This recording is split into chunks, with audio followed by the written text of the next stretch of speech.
Mais disons que j'étais arrivé au minimum syndical, c'est-à-dire, eh bien, ok, comme j'ai dit en début de vidéo, bah voilà, les points de vue de chacun sont respectés. Moi, j'ai des gens maintenant qui respectent beaucoup ma façon de voir les choses, même s'ils sont pas forcément d'accord, ou qu'ils n'ont pas forcément envie de faire comme moi. Puis moi, je respecte aussi, voilà. C'est le minimum syndical. Mais c'est pas du dialogue, en fait. C'est pas de l'écoute sincère de points de vue.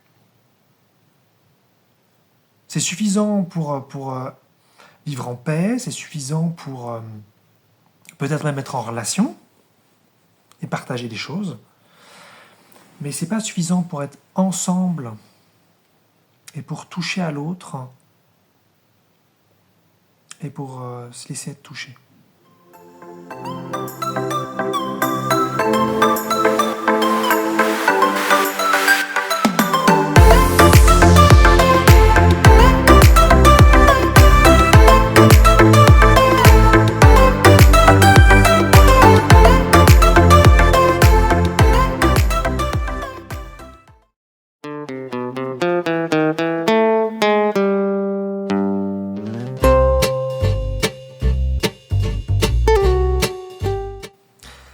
Dialogue externe, dialogue interne.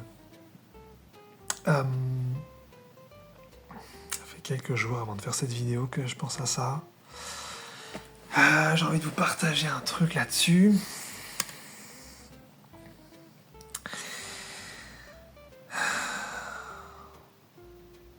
J'ai réalisé quelque chose d'assez basique peut-être, sans doute même.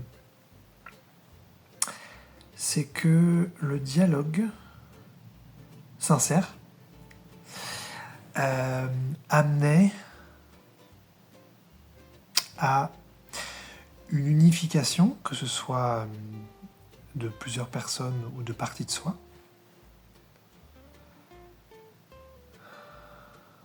amenait à des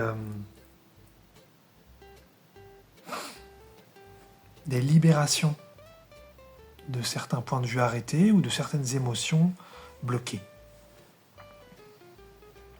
C'est pour ça que je dis que c'est très très basique, mais en fait, c'est peut-être quelque chose que j'avais pas vraiment pratiqué jusqu'ici. Je vais peut-être commencer avec une anecdote. J'avais fait une vidéo qui parlait d'écouter les parties de nous qui disaient oui à une envie et les parties de nous qui disaient non à cette même envie. Et puis de tout prendre en compte. De pas seulement basculer vers la majorité de oui ou la majorité de non, de tout prendre en compte. Et j'avais quelqu'un qui avait vu, une amie qui avait vu cette vidéo, qui m'avait appelé, et puis qui m'avait dit de façon assez ferme, mais très très respectueuse, bienveillante, qu'elle n'était pas du tout d'accord. Et qu'elle pensait que elle, si c'était par exemple une majorité de non, c'était non. Bon. Et je me souviens que c'est là où j'ai découvert peut-être pour la première fois de ma vie. Peut-être que je théâtralise un petit peu, mais je ne suis pas sûr. Peut-être que c'est vrai ce que je dis. J'ai découvert le dialogue là parce qu'en fait, donc moi, je lui ai exprimé mon point de vue qui était celui de la vidéo. J'ai rien dit finalement de nouveau, que déjà je respectais son point de vue, ça c'était évident. Et puis que moi je pensais que c'était intéressant d'écouter les différentes parties de nous. Et puis après un temps d'échange, pas très long, quelques minutes, elle m'a parlé d'une conversation qu'elle avait eue avec un de ses proches à elle. Et puis finalement, qu'elle tenait le même discours que moi, mais d'un point de vue extérieur. C'est-à-dire qu'elle pensait qu'en politique, la démocratie, en fait, c'était pas terrible, et que elle, ce qu'elle voudrait, c'est que tout le monde se mette d'accord pour prendre une décision et non pas que ce soit la majorité. Et donc à la fin, finalement, de la discussion, j'ai eu le sentiment qu'on s'était complètement rejoints et qu'on était d'accord. Alors que c'était pas mon intention. Mon intention, c'était seulement de lui permettre d'avoir son point de vue, de me permettre d'avoir le mien. Et c'était tout. Et en fin de compte, c'était important pour elle de dire qu'elle n'était pas d'accord, pour se rendre compte à la fin de la discussion qu'elle était d'accord. En tout cas, moi je l'ai vécu comme ça. Et j'ai trouvé ça génial parce que c'était, encore une fois, c'était pas ce à quoi je m'attendais. Et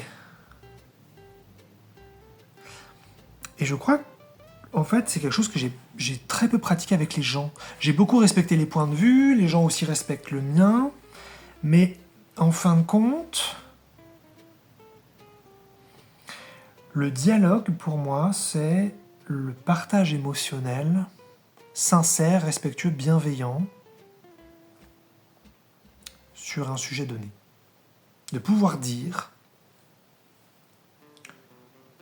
là-dessus, sur ce que tu viens de dire, par exemple, je ne suis pas du tout d'accord, ou je suis partiellement d'accord, et ça me fait ressentir ça. Et que la personne en face puisse être en mesure d'entendre ça. Ou inversement. C'est elle qui me le dit et c'est moi qui dis ça. Ou en même temps. Et je me rends compte que ça, c'est quelque chose que je n'ai pas fait en interne, que j'apprends à faire, mais j'en suis vraiment au début. Parce que moi, j'en ai parlé quelques fois, mais moi, je me considère un petit peu en plusieurs parties. Pour l'instant, je suis à 2 principales. Ça va peut-être bouger, mais voilà. Et donc, je considère qu'il y a Eric 1 qui partirait de la tête jusque peut-être le début du ventre, et puis Eric 2 qui partirait du ventre jusqu'au pied. Et c'est des envies et des idées et des perceptions de l'existence très différentes. J'ai remarqué... En fait, j'ai passé beaucoup ma vie en tant qu'Eric 1, donc avec des idées, des conceptions, des perceptions de l'existence qui allaient très très très très très loin, et que je n'arrivais pas pour autant à vivre tel que je le voulais. Et donc j'ai compris que j'avais autre chose en interne qui n'était pas d'accord. Il m'a fallu beaucoup de temps pour comprendre ça. Et dernièrement, j'habite de plus en plus donc le bas de mon corps, et dernièrement, j'ai pu vivre pour la première fois pleinement ce bas du corps. Et j'ai basculé, je me suis retrouvé en tant qu'Eric 2. Et j'ai ressenti très clairement, mais Eric 1, tu nous intéresses pas. Tes idées, on s'en fout, t'es perché, tu vas hyper loin. Nous, on a juste envie de vivre. On a juste envie d'être là, sur Terre, et d'être tranquille. Et on s'en fout de tout ça. Et c'était assez agréable de ressentir ça. Il y avait une vraie détente là-dedans. Et je me suis rendu compte, donc, je me répète, que le dialogue ne se faisait pas, ou qu'il était très maigre. Et que c'était tout aussi important, en fait, de dire, en tant qu'Eric 1, bah voilà ce qui m'intéresse, voilà ma façon de voir la vie, voilà ce qui me plaît, voilà ce qui me touche, voilà ce qui me fait peur, peu importe. Et puis qu'Eric 2 dise, bah moi c'est plutôt ça, moi c'est ça qui m'intéresse, machin. Et en fait, c'était comme si c'était des points de vue campés, chacun de leur côté, chacun voulant imposer à l'autre, et chacun ne prenant pas le temps d'écouter émotionnellement où était l'autre. Une envie d'avoir raison, une envie de convaincre. Et ça, c'est pas du dialogue.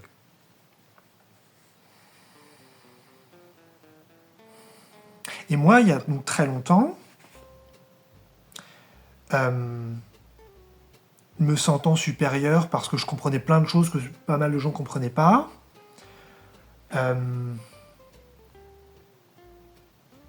je pouvais, dans une discussion, chercher à changer l'autre ou à lui montrer qu'il se trompait. Et donc, je n'étais pas du tout à l'écoute de son point de vue. Aujourd'hui, donc depuis maintenant un certain nombre d'années, ça a changé. Je me sens pas supérieur à l'autre, même s'il comprend pas plein de choses. Et puis d'ailleurs, plein de choses que moi, je peux ne pas comprendre que lui ou elle comprend.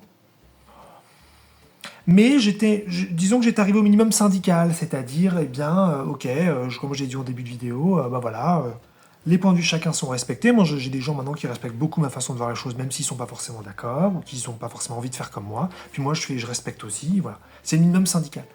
Mais c'est pas du dialogue, en fait. C'est pas de l'écoute sincère de point de vue.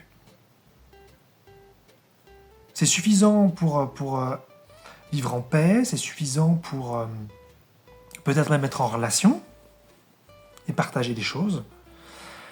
Mais c'est pas suffisant pour être ensemble et pour toucher à l'autre et pour se laisser être touché. Et donc, ça nous emmène sur le sujet de la confrontation, du désaccord, je dirais, très ferme, qui en fait peut être très sain, s'il est fait donc depuis une position de non-volonté d'écrasement, mais de pouvoir exprimer dans une position bienveillante et pour autant qui peut être dure par moment, de dire bah non, j'aime pas du tout ce que tu dis, voilà, je suis pas du tout d'accord, ça me fait ressentir de la colère, ça me fait ressentir de la peur, ça me fait ressentir de l'injustice, peu importe. Mais de le dire sans vouloir écraser l'autre, sans vouloir avoir raison, juste respecter son intégrité à soi. Voilà moi comment je suis, voilà comment je fonctionne, voilà ce que je sens, voilà ce qui est vrai pour moi. Et je bougerai pas, en tout cas je me dévoierai pas pour toi. Voilà, c'est plutôt ça. Et si l'autre peut en faire tout autant, mais que les deux sont dans une position bienveillante et d'ouverture aux émotions de l'interlocuteur, alors les choses bougent. Et j'ai vécu quelque chose d'autre dernièrement, où dans une relation, on me demandait d'avoir un certain comportement, je n'ai pas envie de donner les détails, et je sentais que moi, ce comportement, il n'était pas juste. Ou en tout cas, d'où la demande me venait, il n'était pas juste. C'est-à-dire que le comportement lui-même ne me dérangeait pas vraiment, mais je sentais qu'il y avait quelque part quelque chose qui ne collait pas dans le fait de dire oui. Et je me suis retrouvé dans un dialogue difficile, où je recevais des arguments, comme si on me disait, en tout cas moi c'est comme ça que je l'ai vécu, que c'était le bon comportement à avoir. Et moi j'avais pas envie de dire le contraire, de contre-argumenter, de dire non c'est moi qui ai raison machin, mais juste j'avais envie d'exprimer, c'est ce que j'ai fait d'ailleurs, j'ai exprimé très très clairement mes ressentis par rapport à ça. Tout en disant d'ailleurs que je n'étais pas contre ce comportement, juste que d'où il venait, d'où la proposition venait, il y avait quelque chose que je sentais qui n'était pas juste du tout. Et donc après un dialogue d'émotions compliquées, mais de non perdre, je dirais, d'intégrité de part et d'autre, c'est ça qui est très important, personne ne se dévoie,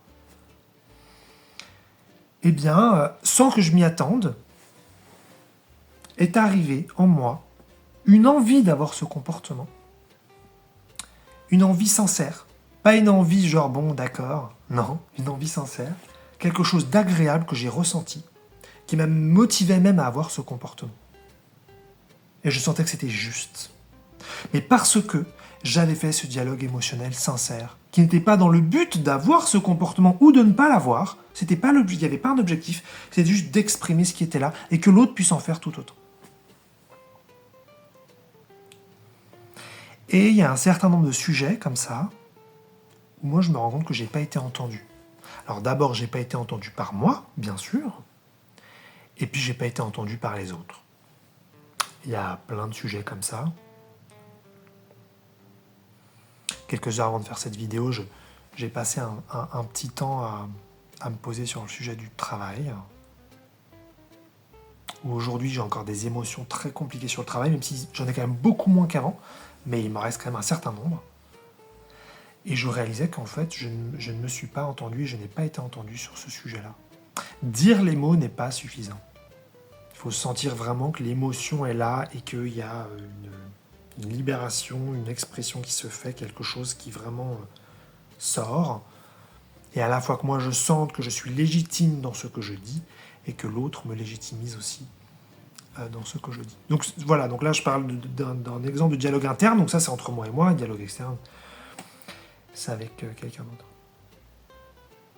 Et donc je trouve super intéressant quand je vous parlais d'Eric 1 et d'Eric 2, donc ça pourrait être vos prénoms à vous, ça pourrait être un autre système. C'est juste quelque chose que j'ai passé qui m'apporte pas mal aujourd'hui comme compréhension.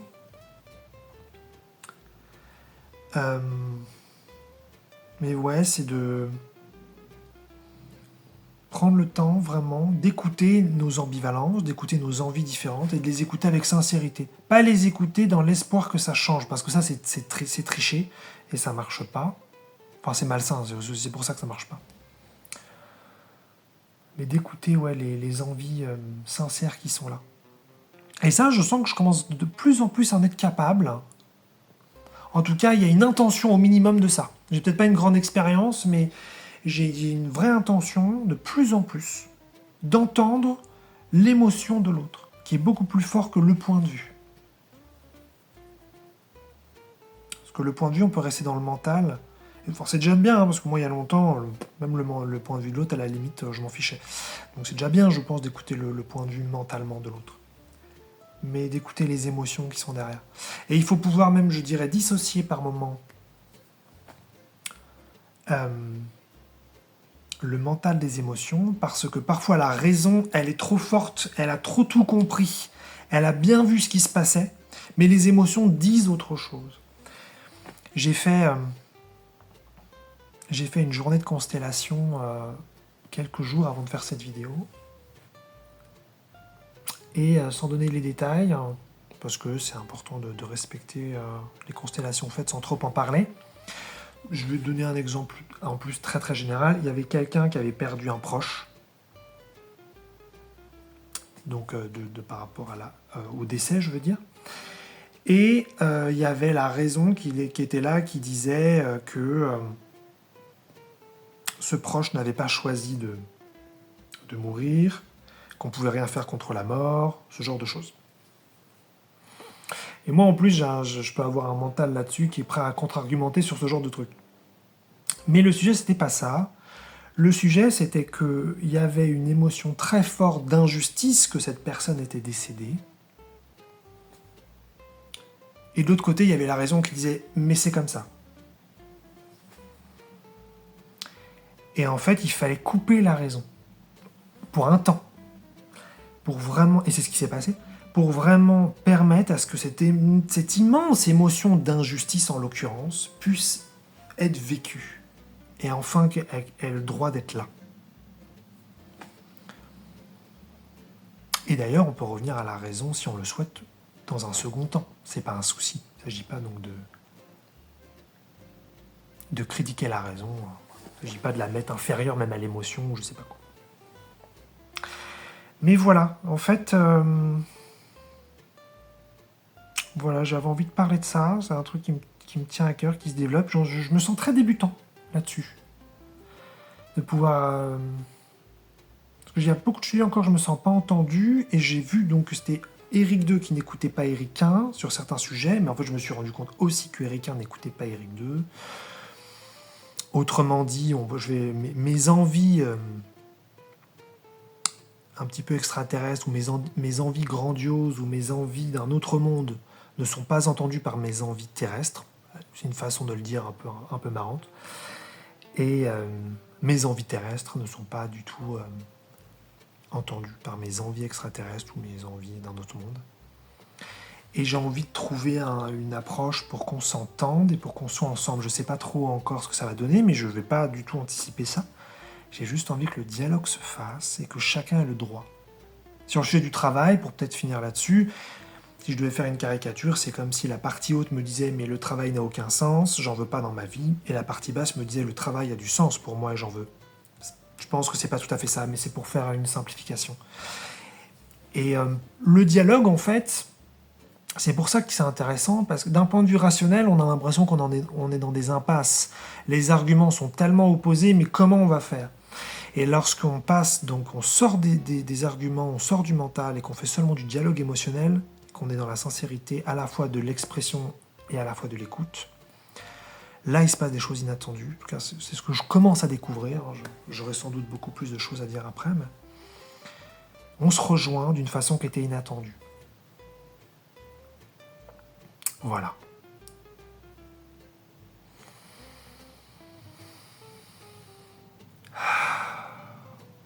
Et j'ai l'impression qu'en vivant ça, j'ai l'impression à un certain niveau